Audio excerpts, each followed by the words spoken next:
Marcus Johnson was not born into greatness. He wasn't born into comfort or privilege. He came into this world in a forgotten corner of Birmingham, Alabama, where broken streetlights flickered more than they shined, where sirens wailed louder than children's laughter, and where dreams usually didn't live long enough to grow. His father disappeared before Marcus could remember his face. His mother worked double shifts at a rundown diner just to keep food on the table. And Marcus? He grew up fighting, not with fists, but with hope. Hope that life could become more than survival. At 16, that fragile hope was shaken. His best friend, Devin, was shot in front of him during a street argument gone wrong. Marcus held him as he bled out on the sidewalk, helpless to do anything but cry. Devin's final words were barely whispered. "Marcus, promise me you'll leave this place. Live for me too." That moment carved itself into Marcus's soul. He didn't know how, but he swore he would escape. At 18, he walked into a military recruitment office. The sergeant behind the desk looked him up and down with skepticism. "You sure about this? It's not easy." Marcus answered with calm certainty.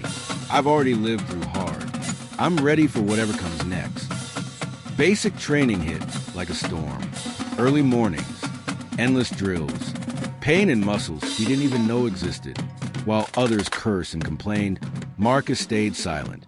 He wasn't just training his body, he was rebuilding his mind. But not everyone wanted to see him succeed. Some recruits whispered when he passed, but he only got in because of a quota. He won't last a week. One night, he found the word slave scratched into his locker. His hands tightened into fists. Rage burned inside him. But instead of retaliating with violence, he chose victory. He woke earlier, ran faster, trained harder. Volunteers needed, he stepped forward first.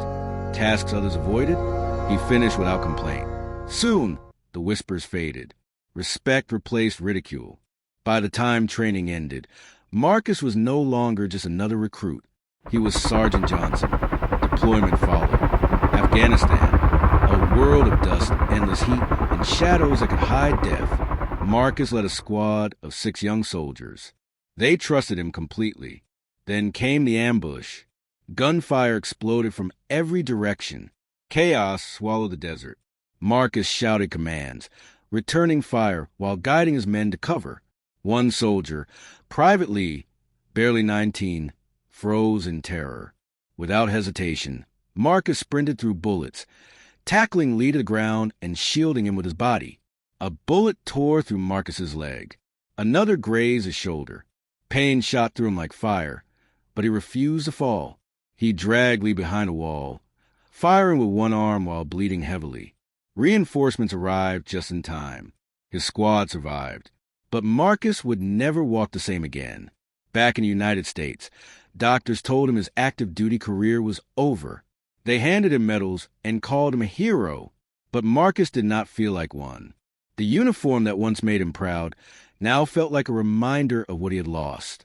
He spent nights staring at hospital ceilings, listening to memories louder than gunfire.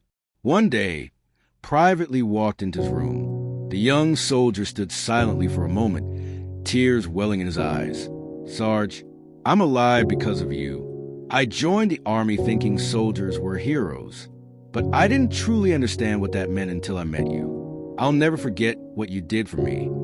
Marcus stared at him. Something shifted inside. He realized that even if his body was wounded, his purpose was still alive. He never returned to combat, but he found a new mission. He began visiting schools, speaking to teenagers who reminded him of himself.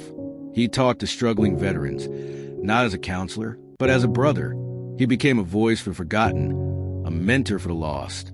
Some nights, he still woke up shaking, heart pounded with echoes of explosions. Some scars he learned do not fade. But whenever he saw a young man choose discipline over destruction because of his words, whenever a soldier found strength because of his story, Marcus knew he had not survived for nothing. He survived to lead, not on battlefields, but in lives. Marcus Johnson may never grace magazine covers. His name may not be carved in history books.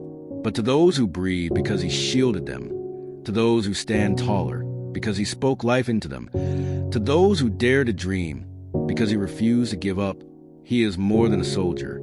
He is proof that true honor is not found in medals. It is found in sacrifice. Please like and subscribe.